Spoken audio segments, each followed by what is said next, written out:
Hey, what's up, friends? Good morning. It's bright and early. I got nobody to hold the camera, so it's just me. I'm going rogue because it's early. It's a bright and early day. About to head out to the lumberyard.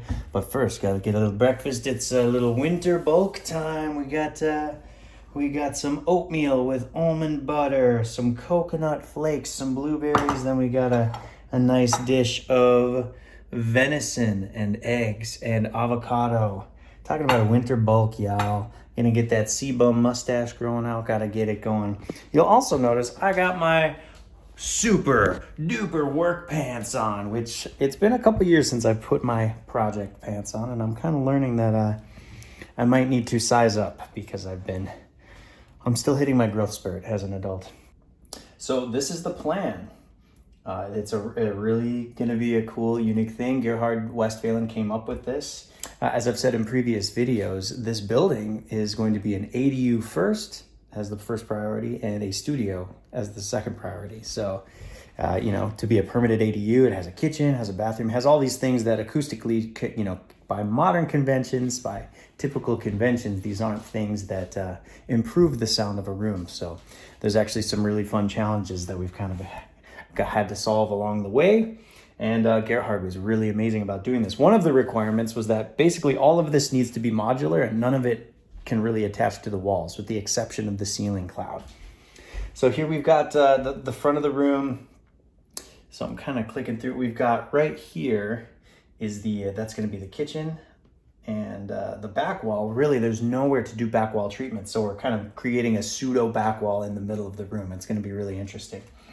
And then we have in orange, we have this design, which is called the DA9, which looks something like this. And this is a, rock wool with a plywood diaphragm on the back. So I'm gonna build a buttload of those for the front corners and cloud. And then in the middle here, these pink and orange, or pink and teal guys that are put together, sandwiched together, that's a porous absorber sandwiched right next to a membrane absorber. And the membrane is MLV, mass loaded vinyl, and not going to get too much into the details of all that because I am not a scientist, but this is going to be totally amazing and it's really, really going to sound great. And then at the very back of the room, you can see here, there's like a window there and a door. We've got windows in weird places. So again, more fun challenges to kind of work out. So the green membrane absorbers, they're not going to be colored green, but that's how I'm keeping track of them. Those are going to be really deep, like 20.5 inches deep.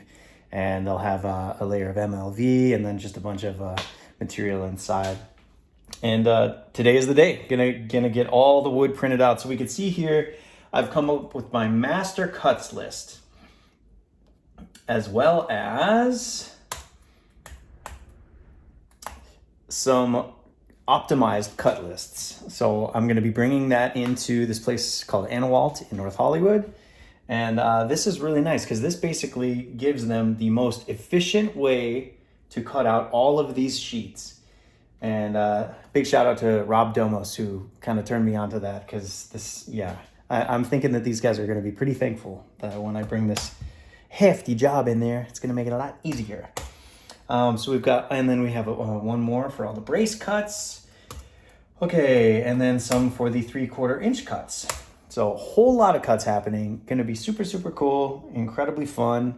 Let's head out to the lumberyard and I'll probably bring a banana for the road, but I'll let you guys know.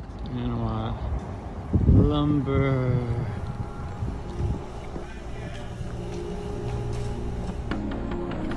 Oh, beautiful. Yes.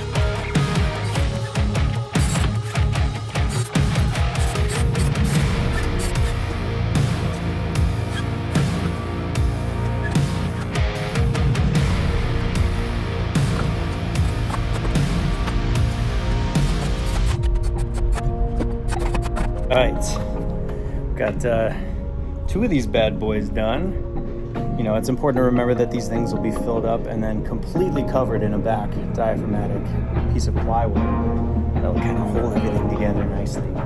But even so, I just want these to be really solid forever. Okay? So here's the first one. I'm conducting what I call the wobble test. So you got a little bit of wobble with this guy, right? I'm doing this motion. A little bit of wobble. Here's the second one. Trying really hard to get that to wobble. Again, let's do this again. Ooh, wobble. Wobble City. Let's look at the difference. Hard said I didn't need to, but I did it. We got angle brackets on this one. So that's the major difference.